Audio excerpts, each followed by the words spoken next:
देखो, Gauss's law जो है ये एक फंडामेंटल लॉ ऑफ इलेक्ट्रोडायनेमिक्स है। जैसे conservation of linear momentum, conservation of angular momentum, conservation of energy, ये सब कंजर्वेशन लॉज मैकेनिक्स में फंडामेंटल लॉज माने जाते हैं।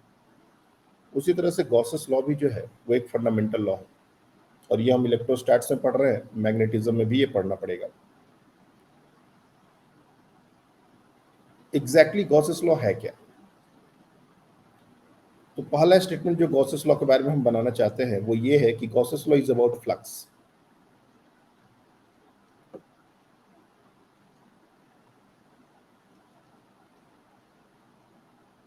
Gauss's law is about flux.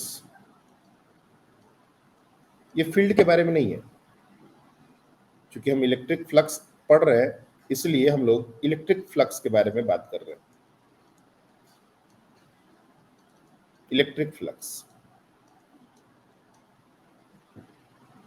जब हम मैग्नेटिज्म में जाएंगे तो गॉसेस लॉ इन मैग्नेटिज्म भी है, और वहां पर वो मैग्नेटिक फ्लक्स के बारे में बात होगा। लेकिन अभी के लिए हम लोग इलेक्ट्रिक फ्लक्स। और क्या बात है? स्टेटमेंट क्या है? गॉसेस लॉ का स्टेटमेंट करता है net flux through any closed surface. Net flux through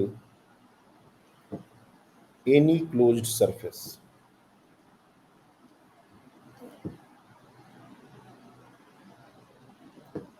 is directly proportional to the charge enclosed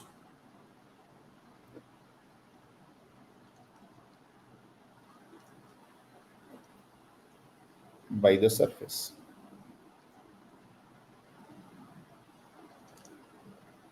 बस यही है, गॉसेस लॉ में इससे ज्यादा कुछ है ही नहीं। लेकिन अभी इस पूरे स्टेटमेंट को अगर ढंग से समझ लिया जाए। Am I audible to everyone?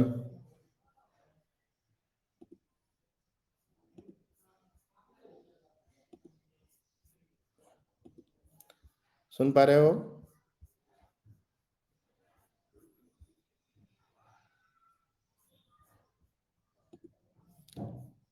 Okay. Actually बीच में अभी लाइट कट गई थी, तो लाइट कट कट जाएगा ना, तो थोड़ा सा अभी मैंने नेट वैसे मोबाइल से लगा दिया है, इशू नहीं होगा। जस्ट अभी लाइट गई। एनीवे, हम लोग वापस से टॉपिक पर आते हैं। गॉसेस लॉ जो है वो हमेशा फ्लक्स के बारे में बात करते हैं, और स्टेटमेंट बहुत सिंपल है। Net flux through any closed surface is directly proportional. ये वर्ड में अगर लिखना होता इसको मैं बोल सकता हूं directly proportional. Directly proportional.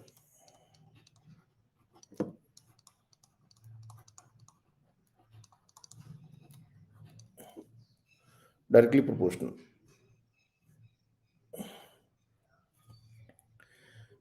To the charge enclosed by the surface. अब इसमें दो तीन जो बातें हैं उसको समझते समझते बच्चे परेशान होते हैं।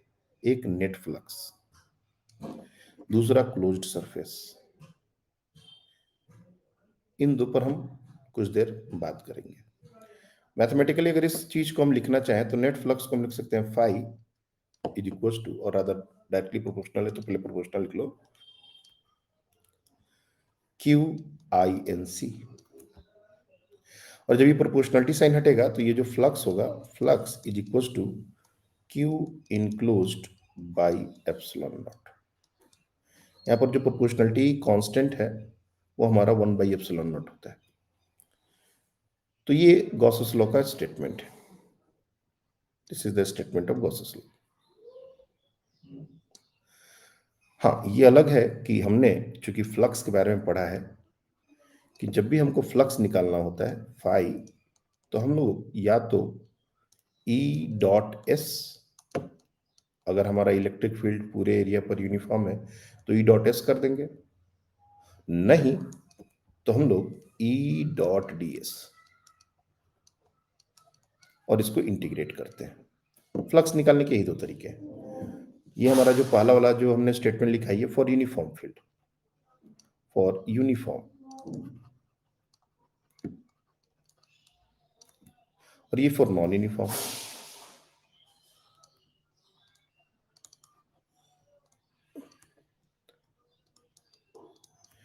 अगर इलेक्ट्रिक फील्ड उस पूरे एरिया पर वैरी कर रहा हो डायरेक्शन वाइज मैग्नीट्यूड वाइज, तो हमको इंटीग्रेशन के थ्रू जाना होगा।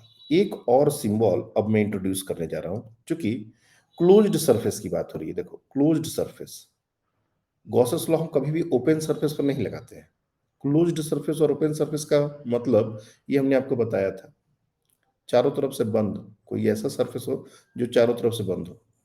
पोटैटो का शेप, कैसा भी शेप हो, उसे शेप से मैटर नहीं है। मैटर है कि वो क्लोज होना चाहिए, ओपन नहीं होना चाहिए। तो गॉसेस लॉ उस पर हम नहीं लगा पाएंगे डायरेक्टली। दूसरी बात, एक और इसी को हम अगर किसी क्लोज सरफेस पर लेते हैं तो इसको कुछ इस तरह से लिखते हैं, ई डॉट डी एस, और यहां पर ऐसा गोल बना देते हैं। ऐसा है, ये बिल्कुल वही ऊपर वाला ही, लेकिन इसको बोला जाता है सरफेस इंटीग्रल। Surface integral. तो जब भी हम गॉसेस लॉ को लिखेंगे, क्योंकि ये क्लोज सरफेस पर ही ये चीज को हम लिखते हैं, इसलिए ये जो सेकंड स्टेटमेंट है, इसको बहुत बार तुम देखोगे कि इसको ऐसे लिखा जाता है, surface integral of E dot D S is equal to Q enclosed divide by epsilon nought. ये हमारा फाइनल स्टेटमेंट है गॉसेस लॉ का। गॉसेस लॉ हमने बता रहे हैं, ये फंडामेंटल लॉ है और ये काफी डेप्थ का लॉ है। मतलब इसका जो एक्चुअल अंडरस्टैंडिंग है, ये अब ग्रेजुएशन लेवल पर भी लोग बहुत कम समझ पाते हैं। इससे बहुत सारी चीजें हैं, लेकिन हम लोग को 11-12 में ये गॉसेस लॉ एक्चुअली क्यों पढ़ना है, क्योंकि इसका एक एडवांटेज होता है। इस लॉ का एक एडवांटेज है कि अगर हम इसको यूज करके कुछ सिमेट्रिकल सिचुएशंस में इलेक्ट्रिक फील्ड कैलकुलेट कर सकते हैं। एक्चुअल गॉसेस लॉ हम इसलिए पढ़ते हैं 11-12 में कि हम इलेक्ट्रिक फील्ड कैलकुलेट कर सके।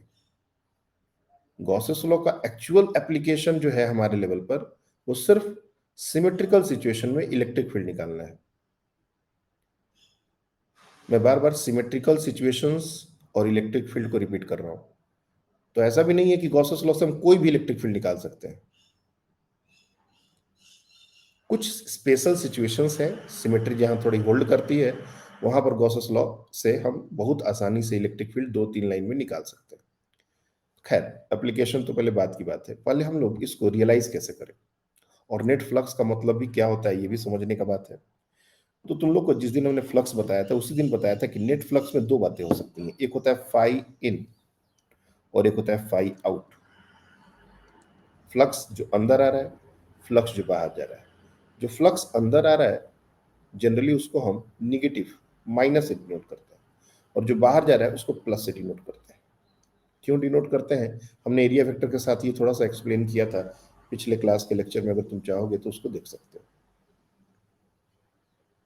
तो जो कोई क्लोज्ड सरफेस है और उस पर अगर हम कोई भी फ्लक्स इन कर रहा है, अंदर आ रहा है, तो उसको निगेटिव, और जो बाहर निकल रहा है उसको पॉजिटिव, और इन दोनों का सम विथ साइन, ये होता है हमारा नेट फ्लक्स। ये नेट फ्लक्स होता है। तो ऐसा नहीं है कि सिर्फ इनकमिंग फ्लक्स निकालना हो तो गॉसेस लॉ, आउटगोइंग नहीं, टोटल नेट फ्लक्स की बात है। और रियलाइज करना बहुत आसान है। क्यों? जैसे मान लो एक यहां पर electric field, non uniform electric field, non uniform electric field ऐसा तुमने बना दिया, ये नॉन यूनिफॉर्म इलेक्ट्रिक फील्ड है, और इसमें कोई भी एक आर्बिट्ररी शेप का तुमने एक क्लोज्ड सरफेस, 3 डायमेंशनल, ये 3 डायमेंशनल सब सरफेस है, भले ही देखने में 2 डायमेंशनल है, सोच लो पोटैटो है ये। इसके अंदर अगर कोई चार्ज नहीं है, तो जितनी लाइंस इसके अंदर जाएंगी उतनी ही लाइंस इससे बाहर निकल जाएंगी। बहुत सिंपल सा बात है, इसमें ज्यादा किसी को कंफ्यूजन नहीं होना चाहिए। जितनी लाइंस इसके अंदर जाएंगी उतनी ही लाइंस यहां से बाहर भी निकल जाएंगी।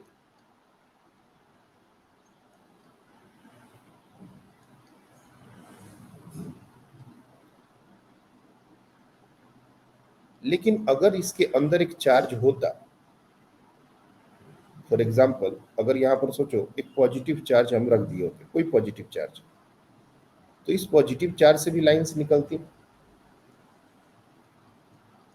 और वो इस एरिया से सिर्फ बाहर निकल रही होती, अंदर नहीं आ रही होती। ये जो लाइंस हैं जो पहले हमने एक्सटर्नल इलेक्ट्रिक फील्ड, ये जो इलेक्ट्रिक फील्ड हमने बनाया है ये एक्सटर्नल इलेक्ट्रिक फील्ड है जिसमें हमने एक क्लोज सरफेस को रखा हुआ है। तो अगर क्लोज सरफेस के अंदर कोई चार्ज नहीं होता तो जितनी लाइंस इन कर रही हैं, एक तरफ से इन कर रही हैं, एक तरफ से बाहर निकल रही हैं, वो दोनों सेम होंगी। तो जितना इनकमिंग हुआ उतना ही आउटगोइंग हो गया, तो नेट फ्लक्स हो जाएगा जीरो। और स्टेटमेंट भी देखो, क्यू इन क्लोज्ड को अगर तुम जीरो कर देते हो, जैसे मैं यहाँ पर इसको रब कर देता हूँ, ध्यान से सुनना, मैं इसको रब कर देता हूँ,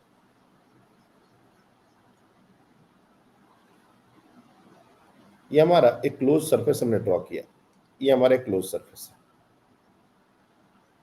और इसके अंदर नेट चार्ज जीरो है और तुमको इस पर गॉसेस लॉ लगाना है। तो गॉसेस लॉ का स्टेटमेंट क्या कहता है? गॉसेस लॉ का स्टेटमेंट कहता है कि E dot D S, that is the net flux through this area close surface, is equal to Q enclosed which is zero. इसके अंदर कोई चार्ज है ही नहीं और इप्सिलॉन नॉट से डिवाइड करेंगे तो जीरो हो जाएगा। इसका क्या मतलब है? What this means actually? इसका मतलब ये हुआ कि जितनी लाइंस इसको कट करेंगी ना, इनकमिंग जितना होगा उतना ही आउटगोइंग भी हो जाएगा। जो लाइंस इसमें कहीं से भी इन करेंगी उनको बाहर निकलना ही पड़ेगा, जो नहीं इन कर रही है वो बाहर भी नहीं निकलेंगी और जो इन कर रही है उनको बाहर निकलना पड़ेगा। तो जितना इनकमिंग फ्लक्स होगा उतना ही आउटगोइंग फ्लक्स होगा। लेकिन अगर मान लो कोई चार्ज इसके अंदर रहता, जैसे पॉजिटिव चार्ज हो सकता है, निगेटिव चार्ज हो सकता है, तब क्या होता है?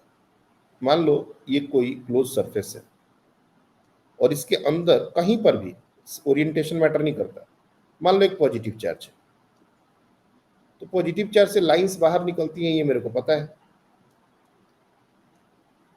तो कहीं से भी इनकमिंग की बात होगी ही नहीं, अब सिर्फ आउटगोइंग की बात होगी। हर जगह से जो लाइन से वो बाहर निकल रही है। अगर इस एरिया पर, इस सरफेस पर हम गॉसेस लॉ लगाएंगे तो E dot D S is equal to जो भी चार्ज हमने रखा है, लेट से हमने क्यू रखा है, तो क्यू बाई एप्सिलॉन। इसमें कभी फ्लक्स जीरो हो ही नहीं सकता, हम देख सकते हैं ये फ्लक्स जीरो हो ही नहीं सकता। अगर ये निगेटिव चार्ज भी रखते तो सब इनकमिंग होते। मान लो ऐसा ही सरफेस तुम एक और बना सकते हो और इसके अंदर एक निगेटिव चार्ज रख दो, निगेटिव चार्ज, तो क्या होता है? तो लाइन्स अंदर आती, फील्ड लाइन्स अंदर आती, तो हर तरफ से इनकमिंग फ्लक्स होता है, नेट जीरो कभी नहीं हो सकता। और इंटरेस्टिंग बात यह है कि तुमने जो सरफेस चूज किया है, जो सरफेस चूज किया है, उस सरफेस का शेप मैटर नहीं करता। ये जो फ्लक्स होगा, ये जो फ्लक्स हमने लिखा है, this is independent of the shape, independent of the shape of surface। Surface कैसा बनाया हमने इससे मैटर नहीं करता। मान लो किसी ने एकदम गोल ड्रॉ कर दिया होता, कोई मान लो आर्टिस्टिक है, उसने बिल्कुल गोल ऐसा ड्रॉ कर दिया, तो क्या नंबर ऑफ लाइंस चेंज हो गई? हमने माना कि उससे 5 लाइंस निकल रही थी या 10 लाइंस निकल रही थी, तो चाहे तुम एरिया सरफेस छोटा बनाओ, बड़ा बनाओ, आर्बिट्री बनाओ, रेगुलर बनाओ, क्या फर्क पड़ता है? यहां पर भी वो काम किया जा सकता है। तुम कैसा भी सरफेस बनाओगे, अगर वो क्लोज होगा तो नंबर ऑफ लाइंस जो इन कर रही हैं और नंबर ऑफ लाइंस जो बाहर निकल रही हैं, उनका काउंट चेंज नहीं होगा। और वो किसके ऊपर डिपेंडेंट है? इस क्यू के ऊपर। और अगर अंदर में कोई चार्ज नहीं है तो फ्लक्स नेट जीरो होगा, क्योंकि जितना इनकमिंग होगा उतना आउटगोइंग होगा। यही हमारा गॉसेस लॉ है। This is our Gauss's law. अब इस पर क्वेश्चन कैसे बनते हैं, कैसे हम इसका एडवांटेज लेंगे? जैसे मान लो हमारे कुछ चार्ज रखे हुए हैं, एक पॉइंट चार्ज है Q1, एक पॉइंट चार्ज है Q2, एक पॉइंट चार्ज है Q3, एक पॉइंट चार्ज है Q4, ऐसे बहुत सारे चार्ज रखे हो सकते हैं। और हमने एक अपने मन से एक सरफेस बनाया। ये सब 3 डायमेंशनल सरफेस है, याद रखना। मैं बार बार इस चीज को रिपीट नहीं करूंगा कि Gauss's law is defined for close surface and close surface is 3 dimensional figure. मान लो ये सरफेस का नाम दे दिया S1। एक सरफेस हमने बनाया जो बिल्कुल ऐसा है, S2। एक सरफेस हमने बनाया जो कुछ ऐसा है, S3। और एक सरफेस कुछ ऐसा बना दिया, S4। 4 सरफेसेस हमने बनाए हैं। थोड़ा सा कंफ्यूजिंग हो सकता है कि सर कौन सा सरफेस कौन सा है, थोड़ा सा यहाँ पर ऐसा लग रहा है मुझे कंफ्यूजन का बात है, लेकिन बात उसका है ही नहीं, वो डिस्कशन का पॉइंट नहीं है। पॉइंट डिस्कशन का क्या है वो समझो। पहले तो आपसे क्वेश्चन सिंपल ये पूछा जाए कि क्या हम S1 पर गॉसेस लॉ लगा सकते हैं? Gauss's law is applicable for close surface. क्या हम S1 पर गॉसेस लॉ लगा सकते हैं? यस, लगा सकते हैं। और फॉर ऑन S1 अगर हमारा गॉसेस लॉ लगाना हो तो क्या लगाएंगे? E.ds is equal to Q1, sorry, S1 से इनक्लोज्ड देखोगे तो Q2 है। If you see the enclosed charge in S1 is Q2, तो हम लोग चार्ज इनक्लोज्ड लेंगे Q2 बाई एप्सिलॉन नॉट। ये ऑन S1 है। अब आपसे पूछा जाए कि अच्छा तुम S2 पर लगा सकते हो क्या? भले ही तुम लोग का माइक काम नहीं कर रहा हो, लेकिन अगर माइक काम कर रहा होता ना बच्चे, मैक्सिमम बच्चे कहते नहीं सर नहीं लगा सकते। एक चीज दिमाग में हमेशा ध्यान रखना कि Gauss's law always valid.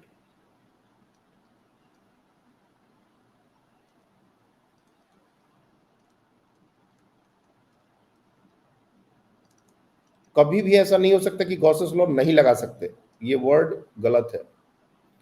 Gauss's law कहीं पर भी लगा सकते हैं, कहीं पर भी। S2 पर लगा सकते हैं। अब बच्चा देखता है कि सर इसके अंदर तो कोई चार्ज ही नहीं है, कैसे लगाएंगे? लगा सकते हैं। कैसे लिखेंगे? E.ds इज इक्वल टू 0, क्योंकि चार्ज है ही नहीं, तो 0 बाई एप्सिलॉन नॉट, ये 0 जो भी लिखना है तुमको अगर लग रहा है तो 0 बाई एप्सिलॉन नॉट करके 0 करो।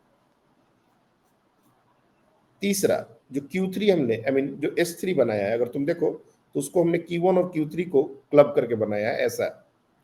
अब मान लो तुम S3 पर लिखना चाहते हो, चलो लिखो on surface S3 E.ds is equals to Q enclosed. Now Q is Q1 plus Q3, तो लिखो Q1 plus Q3 by epsilon. बहुत सिंपल है। S4 पर लिखना हो चलो लिख लो ऑन S4, तो E.ts इसमें हमने सारे चार्ज को अंदर ले लिया है, तो Q1 plus Q2 plus Q3 plus Q4 divide by epsilon. और ये सारे चार्ज विथ साइन आएंगे। जैसे कोई चार्ज पॉजिटिव है तो प्लस, निगेटिव है तो विथ साइन लेना। हो सकता है कि दोनों ऐड अप होकर 0 भी हो जाए, ऐसा भी हो सकता है। तो 0 हो जाएंगे तो 0 हो जाएंगे, क्या दिक्कत है? जो होगा वही होगा, लेकिन हमको चार्जेस को विथ साइन लेना है।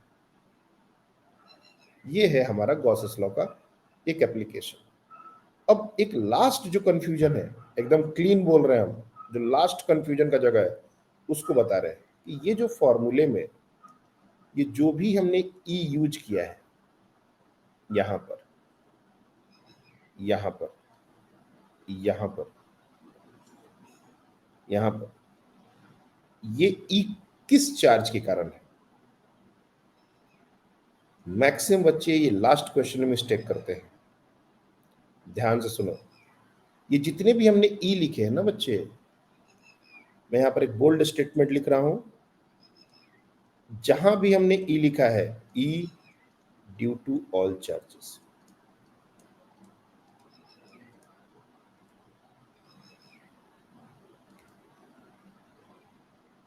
in its vicinity.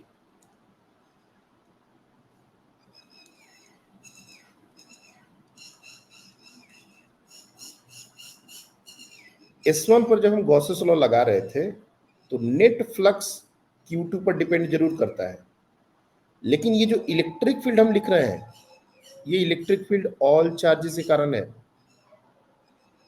S2 पर जब हम फ्लक्स लिख रहे हैं तो नेट फ्लक्स 0 है, अग्रीड, लेकिन ये नेट फ्लक्स में जो E यूज हुआ है ये चारों Q1 Q2 Q3 Q4 सबके कारण है। सिमिलरली S3, सिमिलरली S4, इसमें जहां जहां E यूज हुआ है ये ड्यू टू ऑल चार्जेस है, ऑल चार्जेस है। कभी भी इनक्लोज्ड चार्ज मत बोल देना, ये सबसे बड़ा मिस्टेक है जो बच्चे करते हैं। तो मैं फिर से स्टेटमेंट दिखाता हूं और फिर से वापस इस डिस्कशन पर आते हैं। Net flux through any close surface is directly proportional to the charge enclosed by the surface. Gauss's law ने कभी भी इलेक्ट्रिक फील्ड के बारे में कुछ नहीं बोला कि इलेक्ट्रिक फील्ड किसके ऊपर डिपेंडेंट है, नहीं डिपेंडेंट है। उसने कहा नेट फ्लक्स। तो नेट फ्लक्स जो है वो इन चार्ज इनक्लोज पर डिपेंडेंट होगा, बिल्कुल भी इसमें दिक्कत वाली बात नहीं है। लेकिन फ्लक्स निकालने में जो ई यूज हो रहा है, ये अगर तुम कहोगे कि इनक्लोज चार्ज के ऊपर डिपेंडेंट है, तब गंदगी है, ये नहीं करना है। Electric field due to all charges, जो भी चार्ज अगल बगल आस पास में जितने भी चार्ज है सबके कारण इलेक्ट्रिक फील्ड होगा, और तब हम उसका इंटीग्रेशन लेंगे पूरे सरफेस पर, तो उसका जो नेट फ्लक्स बनेगा वो सिर्फ इनक्लोज चार्ज के ऊपर बनेगा। बाहर वाले चार्ज का नेट फ्लक्स कैंसिल आउट हो जाता है। क्यों कैंसिल आउट हो जाता है? हमने अभी बताया, जो लाइंस इन करेंगी वो लाइंस बाहर भी निकलेगी। तो ये हुआ एक्चुअली पूरा गॉसेस लॉ का पोस्टमार्टम। अब इससे बहुत सारे, इस जो भी कॉन्सेप्ट हमने पिछले 15 मिनट में बताए हैं, इस पर अनगिनत सवाल बनाए जा सकते हैं, ऐसे वैसे परेशान करने वाले। मैं अभी क्वेश्चन में नहीं जाना चाहता, हमने डीपीपी अपलोड कर दी है, तुम लोग करोगे तो तुम लोग को चीजें समझ आ जाएंगी। अब ये गॉसेस लॉ हमने पढ़ा क्यों? जैसे मैंने कहा कि एक फंडामेंटल लॉ है और इससे बहुत सारी चीजें डराइव होती है, बट हमारे लिए ये क्यों एप्लीकेबल है, हम क्यों पढ़े? हमने इसलिए पढ़ा है कि कुछ ऐसे सिमेट्रिकल सिचुएशंस हैं जहां पर हम गॉसेस लॉ के हेल्प से इलेक्ट्रिक फील्ड निकाल सकते हैं। अब वो सिचुएशंस कौन कौन सी हैं? क्योंकि हमने कुछ रिजल्ट इलेक्ट्रिक फील्ड के ऑलरेडी डिराइव किए हुए हैं, इसलिए हम कुछ रिजल्ट्स जो पहले डिराइव किए हुए हैं उसको चेक कर सकते हैं, ताकि कि हाँ गॉसेस लॉ यहाँ पर काम कर रहा है, बराबर चल रहा है, और फिर उसी को एक्सट्रापोलेट करके कुछ और नए सिचुएशंस जिसमें हमने अभी तक डिराइव नहीं किया उसको भी डिराइव कर ले। Application of Gauss's law.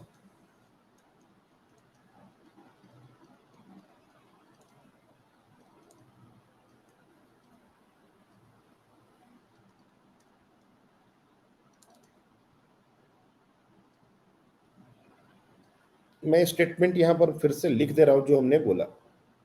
With the help of Gauss's law,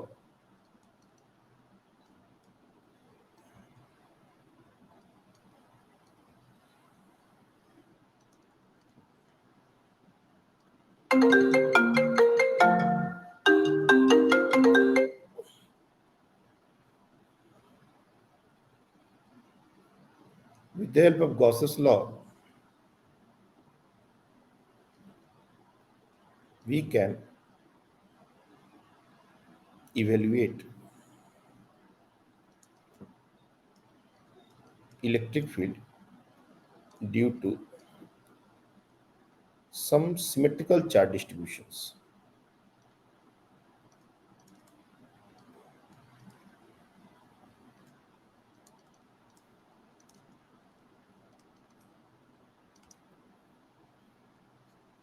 और उसमें सबसे पहला जो सबसे सिंपल है वो है फर्स्ट पॉइंट चार्ज।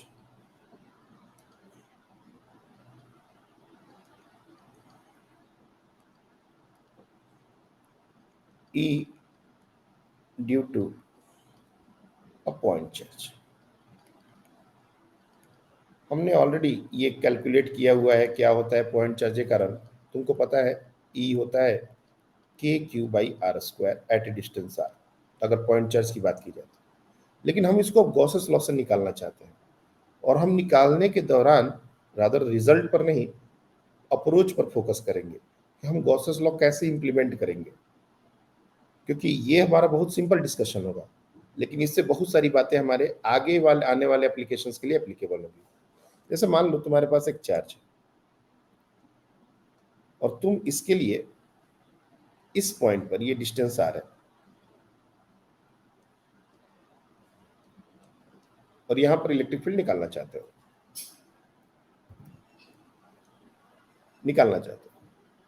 और हम गॉसेस लॉ की यूज से हेल्प से निकालना चाहते हैं। तो गॉसेस लॉ तो फील्ड के बारे में है ही नहीं, फ्लक्स के बारे में है, पहली बात।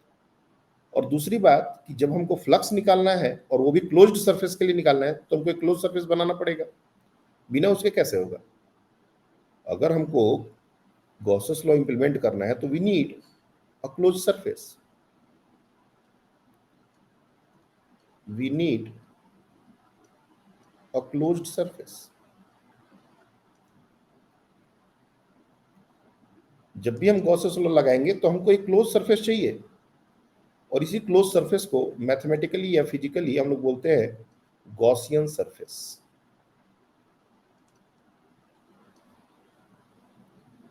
गॉसियन सरफेस ये एक 3 डायमेंशनल सरफेस है जो कि हमको चाहिए होता है, बिना इसके हम गॉसेस लॉ लगा नहीं सकते। चलिए, अब गॉसियन सरफेस तुम कैसे ड्रॉ करोगे, इसका कहीं कोई रूल रेगुलेशन नहीं होता।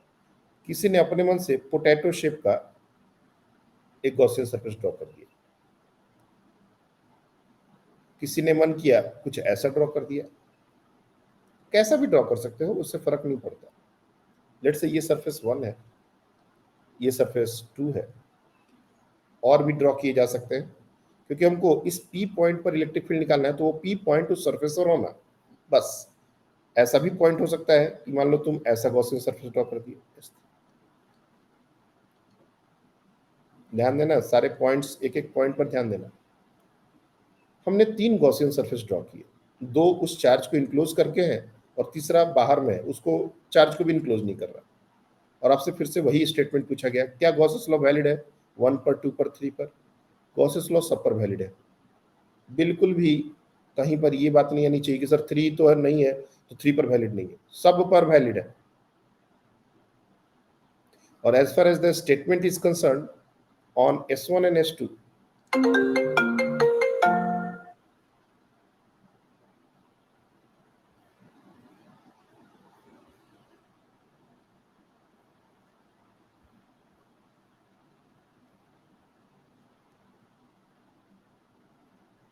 on S1 and S2 हमारा जो गॉसेस लॉ होगा वो E.ds is equal to Q by epsilon nought होगा, इसमें कहीं कोई दो राय नहीं है। ऑन S3 ये हमारा E.ds इज इक्वल टू 0 होगा, इसमें कोई दो राय नहीं है। जस्ट ए मिनट बच्चे।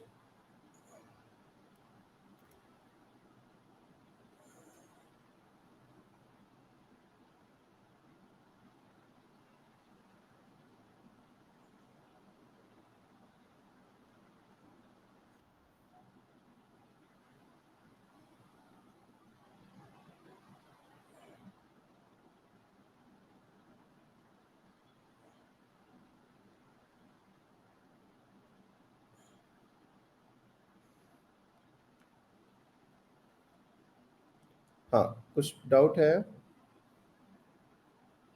किसने हैंड रेज किया था?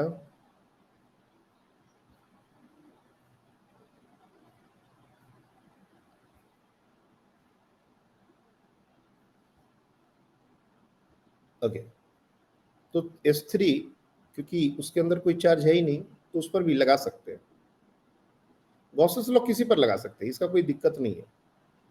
लेकिन प्रॉब्लम इसके बाद है। जैसे मान लो तुमने S1 पर लगाया, ठीक है। अब ये जो पॉइंट चार्ज है, उस 1 वाले एरिया की बात करें तो हर एक पॉइंट अलग अलग डिस्टेंस पर है। जैसे इस क्यू चार्ज से ये वाला पॉइंट अलग डिस्टेंस पर है, ये वाला पॉइंट अलग डिस्टेंस पर है, ये सब डिस्टेंसेस अलग अलग, यहाँ भी अलग अलग है। और हमको इतना तो जरूर पता है कि इलेक्ट्रिक फील्ड जो है वो डिस्टेंस पर डिपेंड करता है। तो इन सारे पॉइंट्स पर अगर हमने एरिया पर एक पॉइंट यहाँ ले लिया, एक पॉइंट यहाँ ले लिया, एक पॉइंट यहाँ ले लिया, इन तीनों पॉइंट पर इलेक्ट्रिक फील्ड के वैल्यू तो अलग अलग होंगे। दूसरी बात कि इलेक्ट्रिक फील्ड का जो डायरेक्शन है और जो एरिया वेक्टर का डायरेक्शन है वो भी हर जगह सेम हो ऐसा बात नहीं है। कहीं पर वो दोनों सेम डायरेक्शन में हो रहे हैं, कहीं पर उनके बीच का एंगल कुछ और है, कहीं पर कुछ और है। दैट मीन्स कि ये जो E dot D S integration है इसको फर्दर हम सॉल्व ही नहीं कर पाएंगे। We won't able to solve after this because on the entire surface the electric field value wise and direction wise not same। तो गॉसेस लॉ तो लगा दिया लेकिन उसका एडवांटेज नहीं ले पाए। और अगर गॉसेस लॉ एप्लीकेबल है और अपने को गॉसियन सरफेस अपनी मर्जी से ड्रॉ करना है तो हम क्यों ना एक ऐसा सरफेस ड्रॉ कर दे ताकि हमको उसका एडवांटेज मिले। कैसा? स्फेरिकल। हम जानबूझ के एक स्फेरिकल गॉसियन सरफेस ड्रॉ करेंगे। इससे फायदा क्या होगा? ये हमारा एक spherical Gaussian surface, spherical Gaussian surface.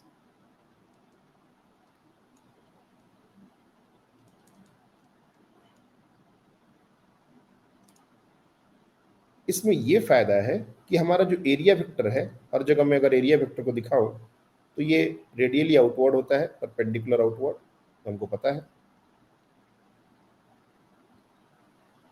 और अगर इलेक्ट्रिक फील्ड की बात की जाए तो एक पॉइंट पॉजिटिव चार्ज, अगर ये मैं इसको पॉजिटिव चार्ज लूं तो इसके कारण इलेक्ट्रिक फील्ड जो है वो रेडियली आउटवर्ड वो भी होता है। यानी कि इस सरफेस पर यहाँ पर भी इलेक्ट्रिक फील्ड ऐसा, यहाँ पर भी इलेक्ट्रिक फील्ड ऐसा, यहाँ पर भी इलेक्ट्रिक फील्ड ऐसा, सब जगह जो इलेक्ट्रिक फील्ड होएगा वो एरिया वेक्टर के डायरेक्शन में ही होएगा। मतलब ई और डीएस के बीच का जो एंगल है हर जगह, डीएस का एक छोटा सा एरिया, छोटा सा पैच, तो ई और डीएस के बीच का जो एंगल है ये पूरे एरिया पर हर जगह जीरो एंगल बन रहा है इन दोनों के बीच में। तो जो ये डॉट प्रोडक्ट है इसको तोड़ना ही सबसे मुश्किल काम था अगर हमारा सिमेट्रिकल एरिया हम नहीं बनाते। अगर हम सिमेट्रिकल गॉसियन सरफेस नहीं बनाते तो ये डॉट प्रोडक्ट को E dot D S cos theta and the theta will be variable. मान लो इसको तुम इसके आगे ऐसे लिखते E into D S into cos of theta and that is equal to Q by epsilon nought. लेकिन अब ये थीटा तो वेरिएबल हो गया ना पूरे एरिया पर, 1 और 2 जो सरफेस अगर हमने लिया होता तो। लेकिन इस सरफेस के लिए ये जो सरफेस हमने स्फेरिकल ले लिया तो इसके लिए क्या फायदा हो रहा है? इसके लिए ये फायदा हो रहा है कि थीटा जो है, theta is equal to 0 for spherical surface. और ये एक पॉइंट पर नहीं, हर पॉइंट पर हो रहा है। अगर देखा जाए तो ये हर पॉइंट पर हो रहा है। तो ये प्रॉब्लम हमारी सिमेट्रिकल सिचुएशन के कारण सॉल्व हो चुकी, नहीं तो ये सॉल्व ही नहीं होता। ये कैसे करते हैं? इसके बाद सॉल्व ही नहीं हो पाता। नाउ अब हम ई इंटू डी एस कॉस 0 का वैल्यू होता है 1 क्यू बाई एप्सिलॉन। पहला प्रॉब्लम सॉल्व हुआ, लेकिन अभी दूसरा प्रॉब्लम बाकी है। दूसरा प्रॉब्लम है ये ई का, क्योंकि हमको ई पता नहीं है तो ई के बारे में करें क्या। डेफिनेटली वी डोंट नो ई, लेकिन वी नो कि हमारा स्फीयर हर पॉइंट जो है स्फीयर का इस पॉइंट चार्ज से इक्वल डिस्टेंस पर है।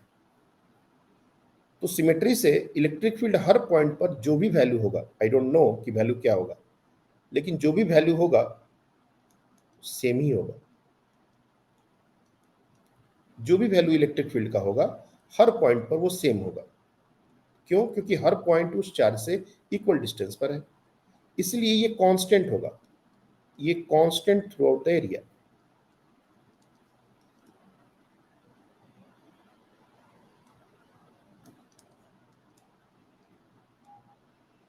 जिस एरिया पर हम गॉसेस लॉ लगा रहे हैं उस एरिया पर इसका वैल्यू सेम है, कांस्टेंट है।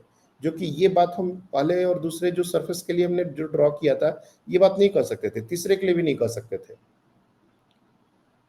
क्योंकि वो आर्बिट्री शेप के थे और उसमें कहीं डिस्टेंस अलग अलग है तो ये इलेक्ट्रिक फील्ड बराबर कैसे हो सकता है। लेकिन यहाँ पर हो सकता है, तो ये इंटीग्रेशन से बाहर भी जा सकता है। तो इंटीग्रेशन से बाहर कर दो, तो इसको अब हो गया surface integral of DS. And that is equal to Q by epsilon nought. अब ये सरफेस इंटीग्रल का मतलब क्या होता है? पूरे सरफेस का एरिया। डीएस मतलब एरिया, सरफेस इंटीग्रल मतलब सरफेस एरिया। और एक स्फीयर का सरफेस एरिया क्या होता है? 4πr², E into 4πr²। अगर आर डिस्टेंस से स्मॉल आर है तो स्मॉल आर लिखो। हमने उतने ही रेडियस का एक्चुअली गॉसियन सरफेस ड्रॉ किया है जिसका हमको इलेक्ट्रिक फील्ड जितने दूर पर चाहिए था। ये हो गया surface area, that is equal to Q by epsilon nought. अब एक लाइन का बाकी बचा और कुछ बचा ही नहीं, E is equal to Q divide by 4πε0r²। और यही हमारा electric field due to point charge होता है। What is this? This is the total surface area.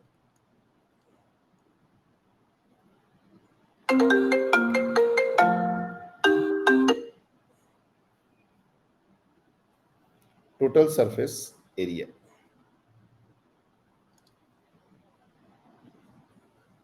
of Gaussian surface।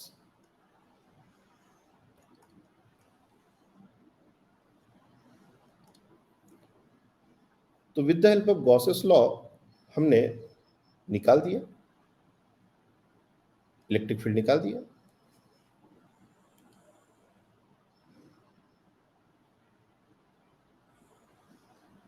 ये हमारा इलेक्ट्रिक फील्ड है। और सिर्फ पॉइंट चार्ज के लिए नहीं, ऐसे बहुत सारे केसेस अभी मिलेंगे जिसमें हम लोग इलेक्ट्रिक फील्ड निकाल सकते हैं। किसी बच्चे को कोई डाउट है तो अभी पूछ सकता है। Raise your hands and ask your doubt. Anyone?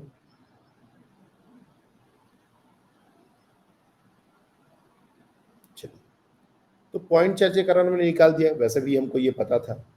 लेकिन और क्या क्या केसेस हैं? जैसे line charge, E due to a line charge. Second application, बहुत सारे एप्लीकेशन है इसके। E due to a line charge. और लाइन चार्ज में हम फाइनाइट लाइन चार्ज नहीं लेते, इनफाइनाइट लाइन चार्ज। क्यों? बताऊंगा। फाइनाइट में क्या दिक्कतें हैं वो चीज समझ में आएगी जब हम लोग एक बार इसको डिराइव करने लगेंगे। तो सबसे पहले तो फाइनाइट लाइन चार्ज के लिए गॉसेस लॉ से हम इलेक्ट्रिक फील्ड नहीं निकाल सकते। कूलम्ब्स लॉ से जो हम निकाल पाए थे वो चीज गॉसेस लॉ से हम नहीं कर सकते। तो मान लो ये हमारा एक लाइन चार्ज है, पॉजिटिव, और ये दोनों तरफ इन्फिनिटी की तरफ जा रहा है। और इससे आर डिस्टेंस पर अपने को इलेक्ट्रिक फील्ड चाहिए। ये वो पॉइंट है पी जिस पर हमको इलेक्ट्रिक फील्ड चाहिए। We know already, we have derived it कि इलेक्ट्रिक फील्ड का एक्सप्रेशन जो होता है वो होता है लैम्डा डिवाइड बाई 2πε0r। और ये रेडियली आउटवर्ड होता है। मैंने इस चीज को डेराइव किया हुआ है परपेंडिकुलर टू द रॉड। लेकिन हम इसको अब गॉसेस लॉ से डेराइव करना चाहते हैं। तो गॉसेस लॉ से डेराइव करने के लिए हमको ये रिजल्ट की जरूरत नहीं है, लेकिन फाइनल रिजल्ट हमारा यही आएगा। फिर से वही सारी बातें, गॉसेस लॉ लगाना है तो गॉसियन सरफेस बनाना है। अब गॉसियन सरफेस फिर से कोई भी बना सकते थे, लेकिन हम जानबूझ के सिमेट्री का बिना एडवांटेज लिए तो कुछ कर नहीं सकते। E dot D S integral is to Q enclose by epsilon nought, इसके आगे तो बात बनेगा नहीं। तो हम जानबूझ के हम एक सिलिंड्रिकल गॉसियन सरफेस लेंगे, सिलिंड्रिकल।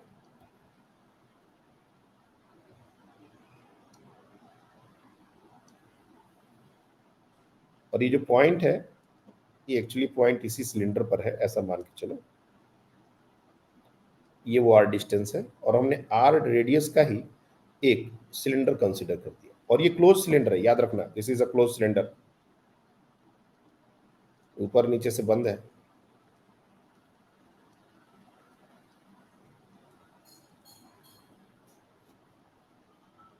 इसका लेंथ हमको लेना होगा, लेंथ हम लोग ले लेंगे एल। ठीक है ना? गॉसेस लॉ लगाएंगे। क्यों लिए ऐसा? सिमेट्री का एडवांटेज लेना था बस, इसलिए। कोई और शेप लेते तो सर, सोच के देखो। और हम गॉसेस लॉ इंप्लीमेंट कर रहे हैं। तो तो गॉसेस लॉ के according E dot D S is equal to Q enclose by epsilon nought, ये स्टेटमेंट है। क्यू इनक्लोज्ड क्या होगा, लेमडा लीनियर चार्ज डेंसिटी है और एल लेंथ का चार्ज इस गॉसियन सरफेस के अंदर घुसा हुआ है। बाहर जो चार्ज है वो नहीं लेना, जो इस गॉसियन सरफेस के अंदर है वही लेना है। तो कितना लेंगे, lambda into L, linear charge density lambda, L length, तो लेमडा एल बाई एप्सिलॉन, बहुत सिंपल। और ये हमारा ई डॉट डी एस। तो राइट हैंड साइड का तो कैलकुलेशन हो चुका है, अब उससे ज्यादा कुछ कैलकुलेशन राइट हैंड साइड में है नहीं। लेफ्ट हैंड साइड का कैलकुलेशन अपने को ध्यान देना है। जब भी हम ई डॉट डी एस निकालते हैं तो जहां जहां सरफेस है उस पर निकालते हैं। इस सिलेंडर के 3 सरफेस हम कंसिडर कर सकते हैं। एक S1 that is the curve surface, एक S2 that is the top surface, S3 that is the bottom surface. ये 3 सरफेस है और इन तीनों पर फ्लक्स निकालना पड़ेगा। फ्लक्स तो तीनों से बनना चाहिए, लेकिन एक इंटरेस्टिंग फैक्ट है, एक इनफाइनाइट लाइन चार्ज अगर मैं तुमको यहां पर ड्रॉ करूं और तुमको पहले से एक्सप्रेशन नहीं पता है, लेट्स अज्यूम दिस, ये एक इनफाइनाइट लाइन चार्ज है, इनफाइनाइट लाइन चार्ज, और तुमसे पूछा जाए कि इस पॉइंट पर इलेक्ट्रिक फील्ड कैसा होगा। पहले मैं ये पॉइंट इस प्लेन में ले रहा हूं, फिर इस 3D में तुमको इमेजिन करवाऊंगा। कोई बोल सकता है कि सर इधर होगा, कोई बोल सकता है सर इधर होगा, और जो स्मार्ट लड़का होगा वो बोलेगा सर इधर ही होगा, ये रेड वाला ही डायरेक्शन होगा, ये दोनों हो ही नहीं सकते। मेरे को क्वेश्चन ये पूछना है कि ये दोनों क्यों नहीं हो सकते। एक इनफाइनाइट लाइन चार्ज के कारण इलेक्ट्रिक फील्ड का डायरेक्शन ऐसा ऊपर में और ऐसा नीचे में क्यों नहीं हो सकता, कोई बताएगा? एनीवन? अच्छा, कितने लोग बता सकते हैं, raise your hand. Okay, Vraj, क्योंकि व्रज का माइक हम अनम्यूट कर सकते हैं इसलिए उसी को मौका देना पड़ेगा, बाकी लोगों का तो मुझे नहीं पता। चलो कुछ बोलो। ओके, बहुत सारे बच्चे। बहुत सारे बच्चे। हाँ सर बोलो। हाँ बोलो। आवाज आ रही है? हाँ बोलो। हाँ बोलो। उस पॉइंट के ऊपर और नीचे जितना भी चार्ज है वो रॉड में वो कैंसिल हो जाएगा, एक दूसरे को फील्ड उसके कैंसिल कर देगी, इसलिए सिर्फ हॉरिजॉन्टल डायरेक्शन में फील्ड बचेगी।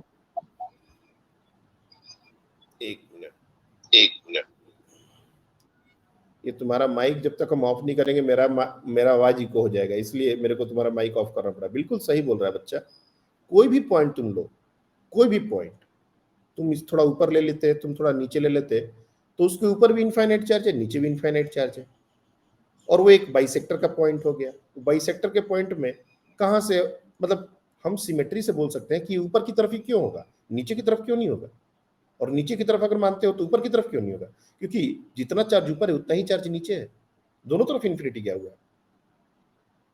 तो सिमेट्री कहती है कि इसी तरह से होगा, और कोई उपाय है ही नहीं।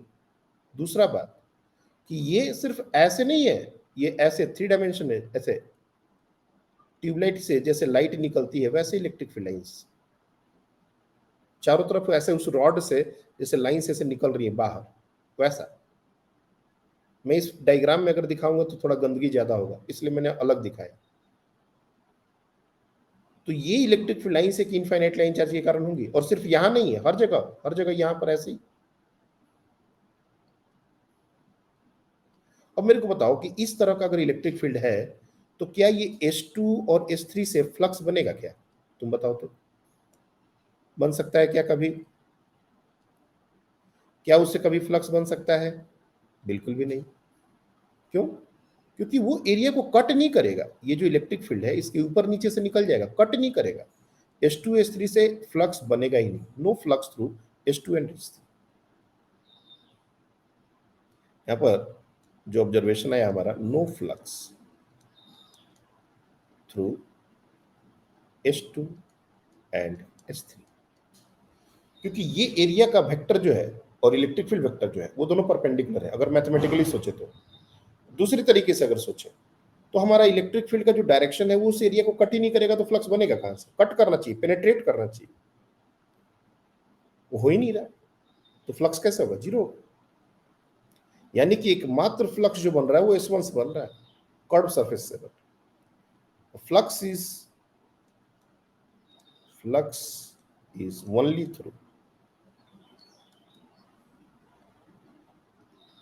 S1, कर्व सरफेस से।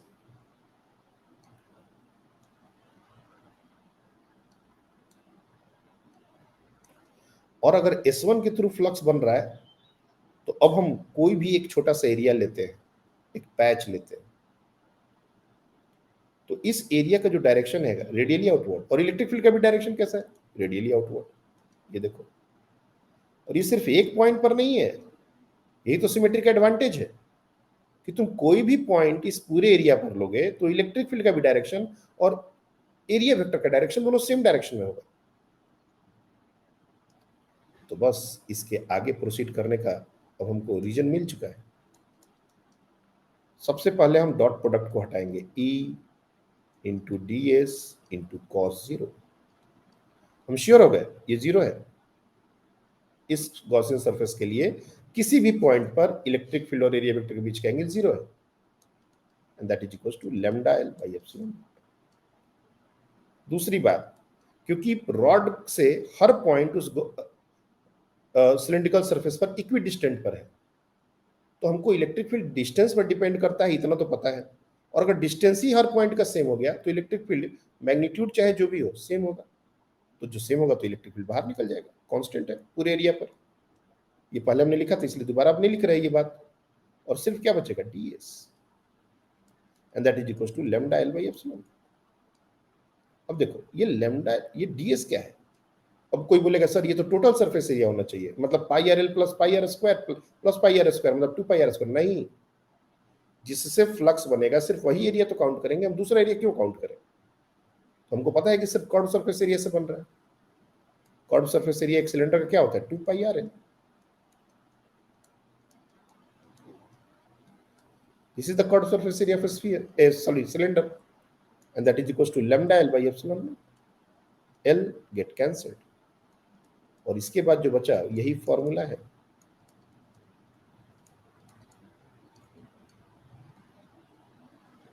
तो सोचो, लाइन चार्ज को याद करो, जब हमने गॉसेस लॉ नहीं पढ़ा था तो कितना लंबा लंबा डेरिवेशन किया था कूलम्ब्स लॉ से, और एक इनफाइनाइट लाइन चार्ज के कारण इलेक्ट्रिक फील्ड कितना जल्दी निकल चुका है। ये फायदा है गॉसेस लॉ का। लेकिन जरूर ये बोलेंगे ये फाइनाइट होता तो गॉसेस लॉ नहीं लगा पाते। क्यों नहीं लगा पाते? क्योंकि जो ई है उस पूरे एरिया पर सेम नहीं होता, ना डायरेक्शन वाइज ना वैल्यू वाइज। तुमको पता है जब फाइनाइट रोड होता है तो उसका ई परपेंडिकुलर और ई पैरेलल होते हैं, और सब वेरी कर जाएंगे जैसे जैसे पॉइंट ऊपर नीचे शिफ्ट होगा। तो फिर हम गॉसेस लॉ लगा कैसे पाएंगे? लगा पाएंगे लेकिन उसको प्रोसीड नहीं कर पाएंगे। इसलिए सिमेट्री का होना जरूरी है इलेक्ट्रिक फील्ड कैलकुलेशन के लिए, गॉसेस लॉ लगाने के लिए नहीं। गॉसेस लॉ तो लग जाएगा, तुम चाहे फाइनाइट लगाओ इनफाइनाइट लगाओ, लेकिन उसके आगे प्रोसीड करना मुश्किल होगा। आई विश कि ये पॉइंट अब तुम लोग को लगभग क्लियर हो गया है कि हम लोग गॉसेस लॉ कैसे लगाते हैं। एक और एप्लीकेशन देखो,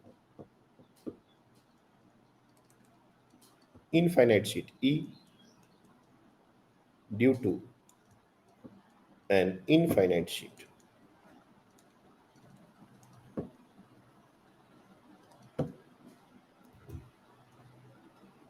इनफाइनाइट शीट में सरफेस चार्ज डेंसिटी सिग्मा होता है, sigma surface charge density.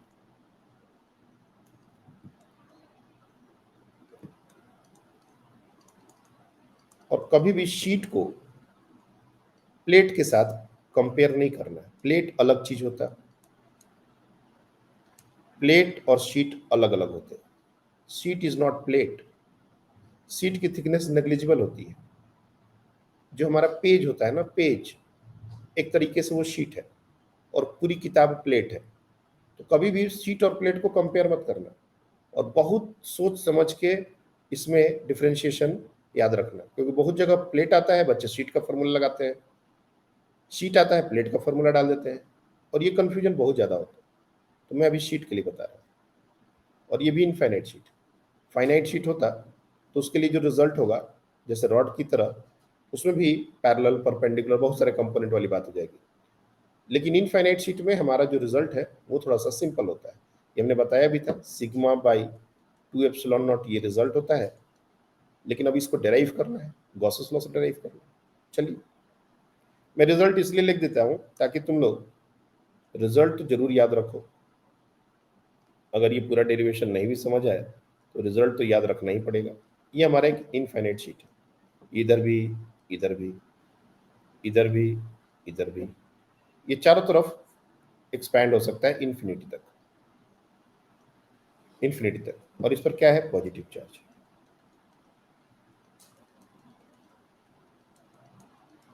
Surface charge density कितना है? सिग्मा। अब इसमें वापस से इसके कारण अगर हमको इलेक्ट्रिक फील्ड किसी पॉइंट पर निकालना है with the help of Gauss's law, तो हमको गॉसियन सरफेस ड्रॉ करना पड़ेगा। बिना उसके कैसे होगा? गॉसियन सरफेस कैसे ड्रॉ करें?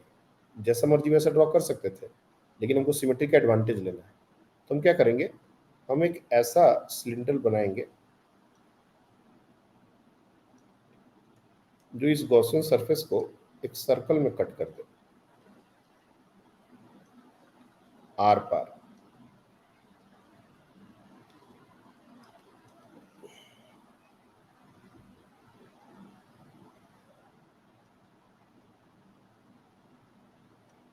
एक ऐसा गॉसियन सरफेस हमने बनाया जो सिलिंड्रिकल शेप का है और जो आर पार कट कर रहा है इस, और जितना सरफेस ये कट करेगा, मैं उसको अलग से यहाँ पर ऐसे शेड कर देता हूँ, ये वो सरफेस कट कर रहा है। इसके अंदर जो भी चार्ज आएगा एक्चुअली यही चार्ज इंक्लोज्ड माना जाएगा। इसका रेडियस कितना है? तुम चाहो तो इसका रेडियस आर ले सकते हो। इसका लेंथ कितना है? तो इसका लेंथ भी तुम चाहो तो 2l l कुछ भी ले सकते हो। इससे कोई ज़्यादा फर्क नहीं पड़ता कि लेंथ कितना है। चलो मैंने इसका टोटल लेंथ 2l ले लिया, रेडियस दोनों तरफ आर ले लिया, ठीक है। अब इस पर हमको गॉसेस लॉ लगाना है, लगाइए। तो E dot D S is equal to Q enclosed. Q enclosed क्या हो जाएगा? अगेन ये जो एरिया कट कर रहा है वो भी तो रेडियस आर का ही होगा, तो पाई आर स्क्वायर, ये हमारा वो एरिया हो गया शेडेड पोर्शन का, सर्कल में कट करेगा, into sigma divide by epsilon. यही हो गया हमारा गॉसेस लॉ। लगा दिया हमने गॉसेस लॉ। अब फिर से इसको थोड़ा सा रियलाइज करना है। राइट हैंड साइड तो हो चुका है, लेफ्ट हैंड साइड का क्या करें? अब ध्यान से देखना शुरू करो। चलो इस पूरे डायग्राम को अगर यहाँ से रियलाइज हो पाता है तो अच्छी बात है, नहीं तो मैं एक और डायग्राम बना सकता हूँ जहाँ पर हम यहाँ से चीज़ों को देख रहे हैं और ये जो इनफाइनाइट शीट है बिल्कुल एक लाइन की तरह हमको दिखे। ऐसा एक और डायग्राम मैं यहाँ पर बनाता हूँ, ये बिल्कुल लाइन की तरह दिखेगा, लाइन की तरह दिखेगा। और जो हमने एरिया बनाया गॉसियन सरफेस वो भी सिलेंडर नहीं दिखेगा, वो भी ऐसा रेक्टेंगल जैसा दिखेगा। दोनों तरफ बराबर बराबर ड्रॉ करना है। मैंने डिस्टेंस दोनों तरफ बराबर बराबर लिया है। ये हमारा वो गॉसियन सरफेस दिखेगा सिलेंडर की तरह जहां से देख रहे हैं हम लोग। और ये इन्फिनिटी तक गया हुआ है, ये इन्फिनिटी तक गया हुआ है, ये नीचे भी इन्फिनिटी तक गया हुआ है। और जब भी कोई इनफाइनाइट चार्ज की बात अगर हम करते हैं तो जो इसके कारण इलेक्ट्रिक फील्ड होता है, तब वो इलेक्ट्रिक फील्ड अब किसी और डायरेक्शन नहीं हो सकता। मतलब ये इलेक्ट्रिक फील्ड ऐसे होगा, ऐसे होगा, ऐसे नहीं कर सकते हैं। अगेन पिछली बार की जैसा लॉजिक लगाना पड़ेगा। इलेक्ट्रिक फील्ड जब भी होगा ना, अवे की तरफ होगा। यानी कि यहां पर अगर मैं इलेक्ट्रिक फील्ड दिखाऊं, electric field will be like this. इसके राइट में राइट की तरफ और इसके लेफ्ट में लेफ्ट की तरफ, और पैरेलल होंगी। सिमेट्री का आता है, पैरेलल होना पड़ेगा। यहां पर अगर उसको दिखाएं तो ये ऐसा दिखेगा, ऐसे इलेक्ट्रिक फील्ड लाइंस होंगी। अब हम देख सकते हैं कि ये जो कर्व सरफेस है, कर्व सरफेस, इससे कोई फ्लक्स तो पास ही नहीं होगा। मैं फिर से चाहूं तो तुमको वो S1 S2 S3 करके दिखा सकता हूं, लेकिन चूंकि तुम लोग अब मैच्योर हो रहे हो, एक बात तो उस चीज को हमने बता दिया है तो बार बार उसको रिपीट करना सही नहीं है। तुम लोग उस चीज को अब ध्यान में रखोगे। यहां पर 3 एरिया है, एक दोनों एंड पर, एक दोनों एंड पर, जैसे ये एक एरिया, एक ये एरिया और एक कर्व सरफेस एरिया। तो जो ये इलेक्ट्रिक फील्ड है ये कर्व सरफेस एरिया को इस बार कट नहीं कर रहा, ये एंड वाले एरिया को कट कर रहा है, देखो दोनों एंड पर। और इंटरेस्टिंग बात क्या है कि इधर का एरिया का डायरेक्शन और इधर के एरिया का डायरेक्शन, ये दोनों इलेक्ट्रिक फील्ड के डायरेक्शन के अलॉन्ग ही है। मतलब E डॉट डी एस, ये जो हमने लिखा है कर्व सरफेस पर, तो ये 0 हो जाएगा, क्योंकि कर्व सरफेस पर 90 डिग्री वाला जो एंगल है इलेक्ट्रिक फील्ड उससे 90 डिग्री एंगल बना रहा है पूरे सरफेस पर। इट्स नॉट कि अपर पे नीचे पे, पूरे 3D में अगर इसको रोटेट करेंगे तो इलेक्ट्रिक फील्ड इस पर 90 डिग्री एंगल बनाएगा। तुम रोटेट करके देख सकते हो, थोड़ा इमेजिन करना पड़ेगा। तो कर्व सरफेस पर E डॉट डी एस में cos 90 आ जाएगा और वो 0 हो जाएगा, उसको लिखने की भी जरूरत नहीं है। लेकिन ये जो बाकी के जो 2 एरिया हैं लेफ्ट और राइट वाले, इस पर हमारा इलेक्ट्रिक फील्ड और एरिया वेक्टर दोनों पैरेलल हो रहे हैं। तो अगर मैं इसको एक्सपैंड करूं, तो ये हमारा हो जाएगा E into D S into cos 0, और that is equal to pi are square sigma by epsilon.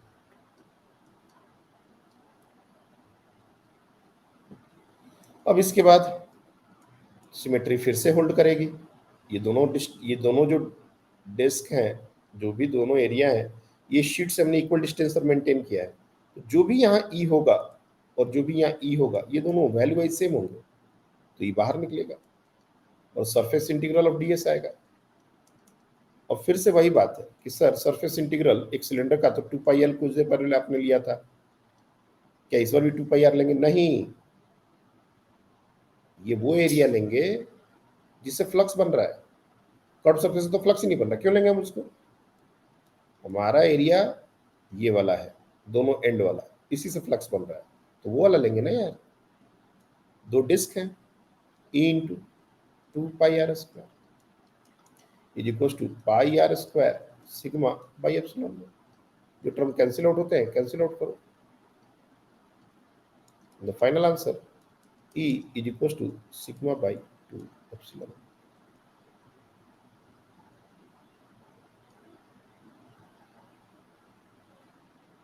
तो एक इनफाइनाइट शीट के कारण इलेक्ट्रिक फील्ड अवे की तरफ होता है, पैरेलल होता है, यूनिफॉर्म इलेक्ट्रिक फील्ड क्रिएट होता है और डिस्टेंस इंडिपेंडेंट होता है। डिस्टेंस इंडिपेंडेंट, यहाँ पर सबसे इंपॉर्टेंट बात, ये हमने पहले भी आपको बताया था, distance independent.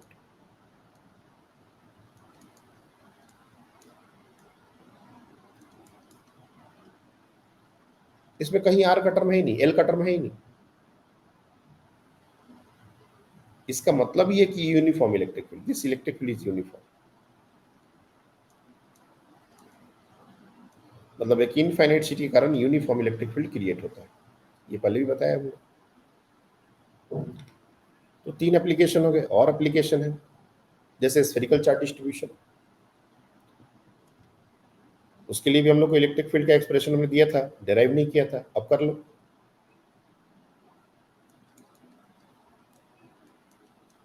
E due to spherical charge distribution,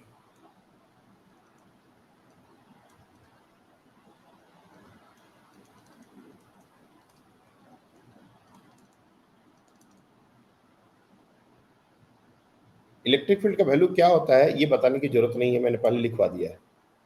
मैं पहले फिर से रिकॉल कर देता हूं कि अभी हम लोग 2 अलग अलग केसेस लेंगे, E due to hollow, conducting, non conducting,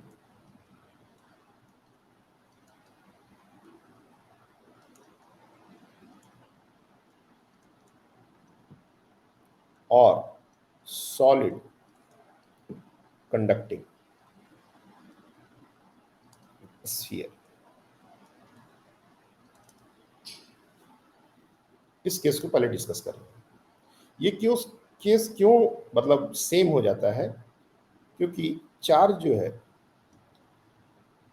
electric field charge के कारण ही है, चार्ज डिस्ट्रीब्यूशन के कारण है, और इन तीनों में चार्ज डिस्ट्रीब्यूशन सेम होता है। अगर ये हॉलो रहा और विसिनिटी में कोई चार्ज नहीं हुआ, बहुत बार एक दो जैसे बच्चे को मेरे पास डाउट आया था कि सर इस पर चार्ज हमने दे दिया क्यों, ठीक है, तो चार्ज यूनिफॉर्मली डिस्ट्रीब्यूट हो जाएगा, सिमेट्रिकल एरिया है, और बगल में कोई चार्ज इसमें हमने रख दिया स्मॉल क्यू, तो चार्ज डिस्ट्रीब्यूशन चेंज हो जाएगा, रीडिस्ट्रीब्यूशन होगा। इंडक्शन हमने पढ़ा है, उसमें कहानी में बहुत सारे ट्विस्ट आ जाएंगे। अभी जो चार्ज हमने दिया है इसके आसपास में और कोई दूसरा चार्ज नहीं है, और जो भी चार्ज इस पर डिस्ट्रीब्यूटेड होगा वो यूनिफॉर्म होगा। याद रखना ये सब छोटा छोटा पॉइंट जो बाद में कनेक्ट होगा, आज नहीं।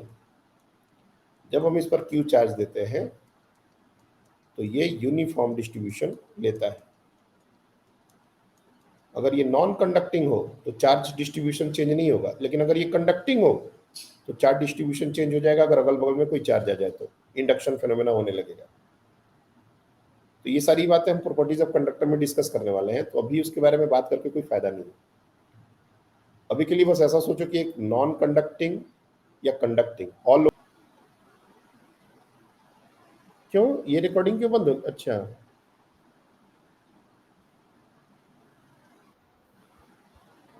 क्या हुआ? ये कितने देर से स्क्रीन शेयर नहीं था?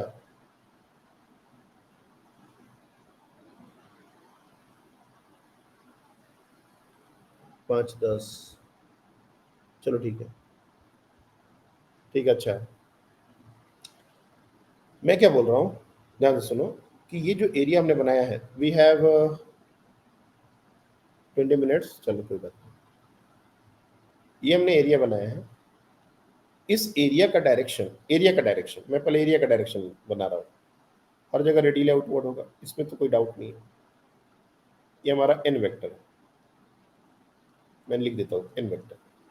और अगर डॉट प्रोडक्ट को जीरो करना है और अगर 90 डिग्री वाला केस है, लेट्स अज्यूम ये 90 डिग्री वाला केस अगर हम बोल रहे हैं कि ई और डी हर जगह 90 डिग्री पर है, इसका मतलब क्या होगा कि इलेक्ट्रिक फील्ड कुछ ऐसा होना पड़ेगा, यहाँ पर ऐसे टेंजेंशियल, इस पर ऐसे टेंजेंशियल, इस पर ऐसे टेंजेंशियल, इस पर ऐसे टेंजेंशियल, इस पर ऐसे टेंजेंशियल।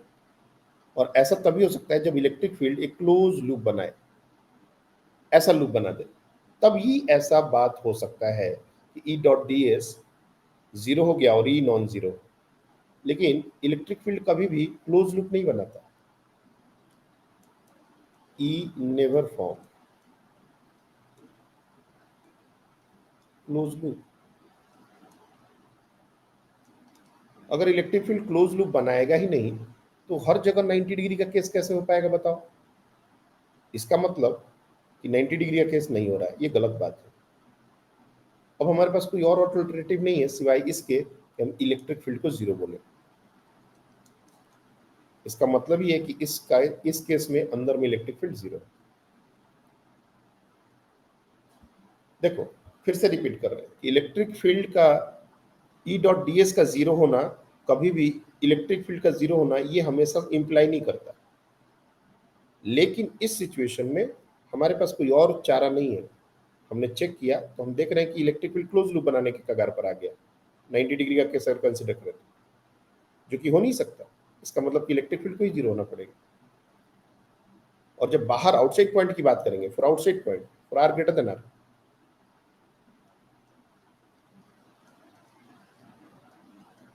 तो हम एक बाहर में गॉसियन सरफेस बनाते हैं, लेकिन हमको गॉसियन सरफेस बिना बनाए तो कुछ होगा नहीं।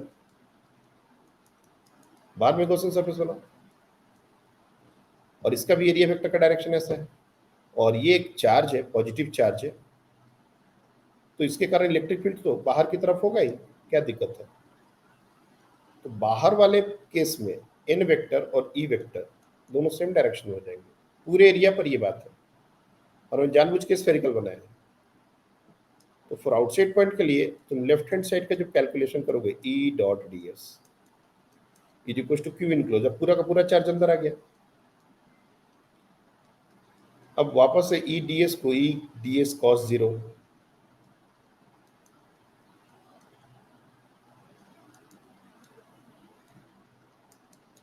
ई सिमेट्री से सेम होगा क्योंकि हर पॉइंट सिमेट्रिकल है।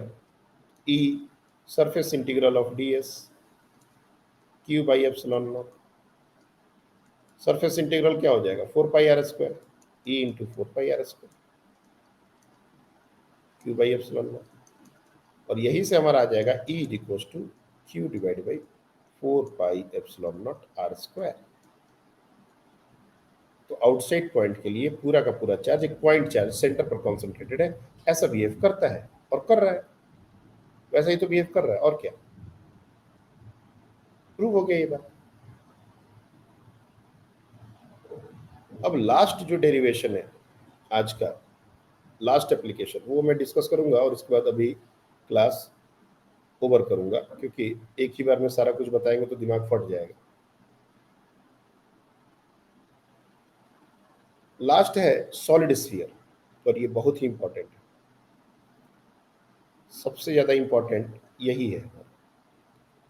E due to a non conducting solid sphere.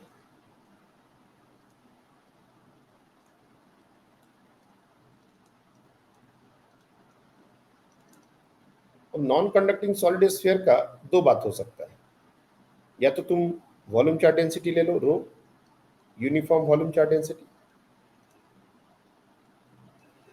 या टोटल चार्ज लेके करो। मैं जानबूझ के यूनिफॉर्म वॉल्यूम चार्ज डेंसिटी लेके कर रहा हूं, इससे फायदा है। क्या फायदा है बताऊंगा। ये हमारा वो स्फीयर है, तो अच्छा बना लो।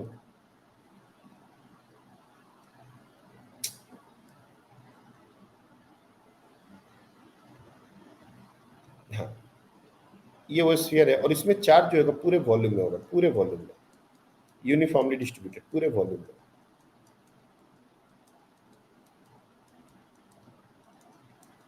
आउटसाइड पॉइंट के लिए मेरा जो फील्ड होगा, सपोज यहां पर आउटसाइड पॉइंट पहले डिस्कस कर देते हैं ताकि कंफ्यूजन ना रहे। गॉसियन सरफेस ड्रॉ करना, सारा कुछ जो कैलकुलेशन है वो जो हॉलो के लिए हुआ था, बिल्कुल वैसा ही कैलकुलेशन यहाँ पर। और अगर तुम चाहो तो कैपिटल Q को हम रिप्रेजेंट कर सकते हैं, this is the total charge. Let's say अगर टोटल चार्ज तुम कैपिटल Q से डिनोट करते हो तो ये क्या हो जाएगा, 4/3 pi capital RQ into rho, यही होगा टोटल चार्ज। तो जरूरत पड़ेगी तो हम इन दोनों को कन्वर्जन कर देंगे, ये कन्वर्जन फैक्टर की तरफ भी काम आएगा। तो आउटसाइड पॉइंट पर जो हमने पहले कैलकुलेशन किया था, बिल्कुल वही calculation, E dot ds Q enclosed, तुम चाहो तो कैपिटल Q ले लो, चाहे तो ये ले लो, 4/3 पाई RQ रो बाई एप्सिलॉन। और लेफ्ट हैंड साइड का कैलकुलेशन एग्जैक्टली सेम तरीके से, E डॉट ds cos 0, वही वही चलता जाएगा, इसमें कोई दिक्कत है ही नहीं। फिर ये E बाहर निकल जाएगा, सरफेस इंटीग्रल ऑफ ds। लेकिन इसके बाद थोड़ा सा केयरफुल रहना है कि हमारा जो ds होता है ये उस गॉसियन सरफेस का एरिया है, ना कि स्फीयर का। तो यहाँ पर जब लिखना तो 4πr² लिखना, कैपिटल R मत लिख देना, क्योंकि ये हमारा इस एरिया का रेडियस और ये कैपिटल R इस स्फीयर का रेडियस, दोनों में फर्क है। तो यहां से Q/ε0 अगर करके चलोगे तो E वापस से वही आ जाएगा, Q डिवाइड बाई 4πε0r², ये वही आ जाएगा। टोटल चार्ज के टर्म्स में करोगे तो यही आ जाएगा। और लेकिन अगर तुम डेंसिटी, चार्ज डेंसिटी के टर्म्स में करना चाहते हो तब क्या होगा, तो E इंटू 4πr², देखो मैं यहाँ पर लिख रहा हूँ, is equal to 4πrq rho by 3ε0। 4π cancel out हो जाएगा, और E जो होगा वो हमारा हो जाएगा रो RQ by 3ε0r²।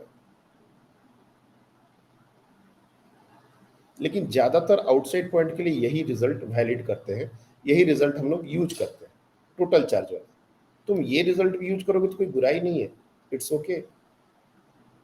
But outside point पर सॉलिड और हॉलो में कोई फर्क है नहीं, इसलिए मेरा फुल कंसंट्रेशन अब इसके बाद के डिस्कशन पर लगना चाहिए।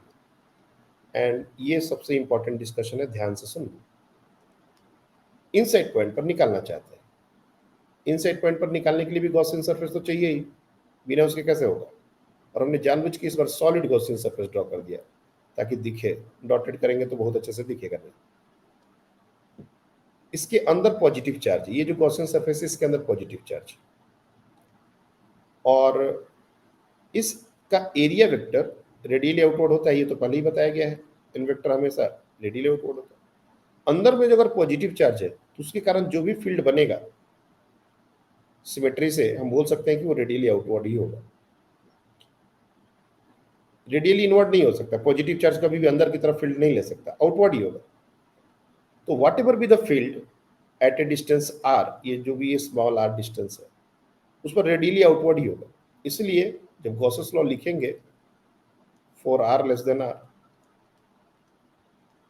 तो E dot D S is equal to, अब ध्यान से देखना चार्ज इंक्लोज्ड क्या होगा, तो हमको छोटा वाला एरिया अंदर, इसके अंदर कितना चार्ज है, ये इसके अंदर कितना चार्ज है, इसके अंदर चार्ज है 4/3 pi small R cube into rho, ये हमारा इसके अंदर का चार्ज। अब वापस से एरिया वेक्टर और डीएस वेक्टर, मतलब इलेक्ट्रिक फील्ड वेक्टर दोनों सेम डायरेक्शन में, तो ई डी एस कॉस 0, और ये हो जाएगा 4/3 pi r cube rho by epsilon naught, sorry total charge by epsilon naught भी तो डालना पड़ेगा, ये टोटल चार्ज हुआ ना भैया, volume into volume charge density.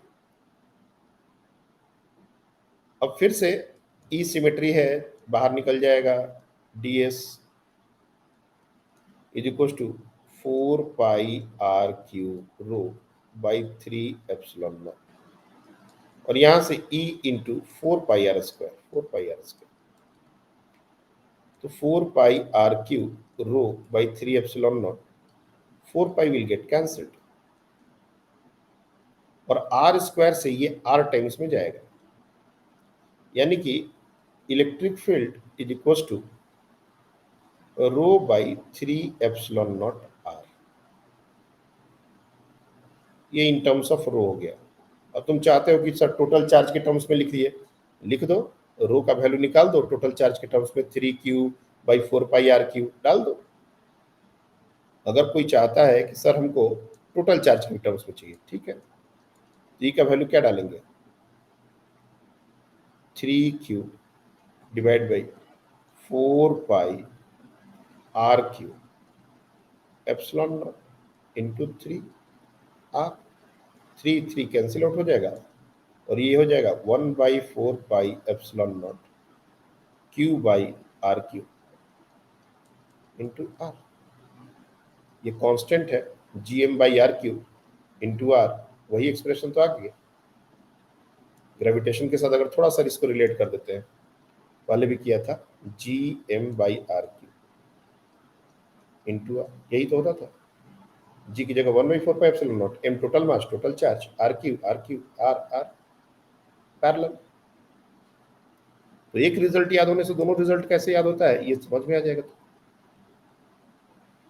तो एक सॉलिड स्फीयर के अंदर में इलेक्ट्रिक फील्ड क्या होगा और सॉलिड स्फीयर के बाहर में इलेक्ट्रिक फील्ड क्या होगा, ये हमने गॉसेस लॉ से निकाल दिया।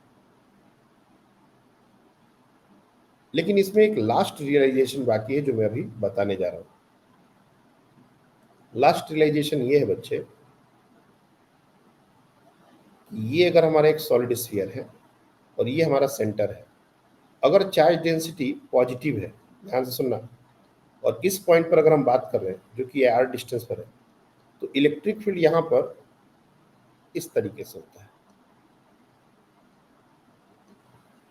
अगर इस पॉइंट पर बात करें तो इस तरीके से होता है। लेकिन अगर यही निगेटिव चार्ज हो जाता, अगर ये चार्ज निगेटिव होता तो इलेक्ट्रिक फील्ड ऐसा हो जाता, निगेटिव चार्ज के लिए ये नीचे की तरफ होता। अगर मैं इस इलेक्ट्रिक फील्ड के मैग्नीट्यूड को तो समझ गया हूं, rho by 3 epsilon naught into r, लेकिन मैं चाहता हूं कि अब इसको वेक्टर के साथ, मतलब डायरेक्शन भी इसमें काउंट हो जाए, तब कैसे करेंगे, तो E is equal to rho by 3 epsilon naught R, ये तो हमारा मैग्नीट्यूड है, लेकिन हमको एक यूनिट वेक्टर भी डालना पड़ेगा, तो क्या करेंगे, R vector divide by mod of R vector, ये हमारा यूनिट वेक्टर है. What is this? Unit vector along are.